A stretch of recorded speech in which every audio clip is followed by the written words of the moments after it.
The Panthers or the Oilers will hoist the Stanley Cup this week. Meanwhile, the Vegas Golden Knights have their sights set on the future. We're just 2 weeks away from NHL free agency opening, and the VGK front office is trying to get back to the glory we saw on that very plaza 2 years ago this week. We're not the last team standing. Usually you think, well, where can we upgrade? I like our group. I think we're as strong group. Personnel we just didn't execute a high enough level.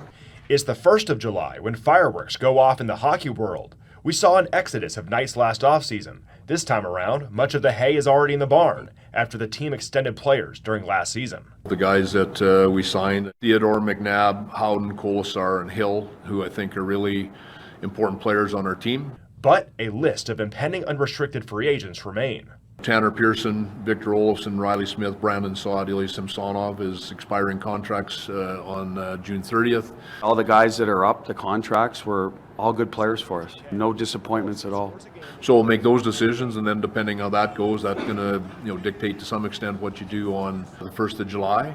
For original misfit Riley Smith, who was reacquired by the Knights after stints with the Penguins and the Rangers, he'd rather stick around. Would like to play 1,000 games in my career, and to be able to do it with this jersey would mean a lot to me. I understand it's a business. Hopefully can work out something that works for both sides. It was like he's never left, and he came back, and obviously I hope he stays, and I do vouch for him. So some doubt has been cast on Alex Pietrangelo's future in Vegas. Social media rumblings hint that the two-time Stanley Cup champion could retire after 17 seasons. Another D-man may not be back either. Nick Hague being a restricted free agent means if the Knights match other teams' offers, Hague will re-sign with the VGK. We've got time with Nick Hague. I think our players want to play here. The Knights could make a splash in free agency. Vegas-born fans are wondering if Mitch Marner could end up in gold. Signs pointing to the Star Maple Leafs right winger leaving Toronto.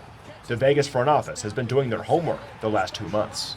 We do a really thorough job across the NHL at playoff time, complete our evaluations on players off other teams. We discuss our team crimini all the time, so we'll go through that process. NHL free agency kicks off on July 1st, and Vegas hockey fans will have their eyes peeled on what the Knights do next to get back to Stanley Cup contention. From T-Mobile Arena, I'm Nick Walters, Channel 13 Sports.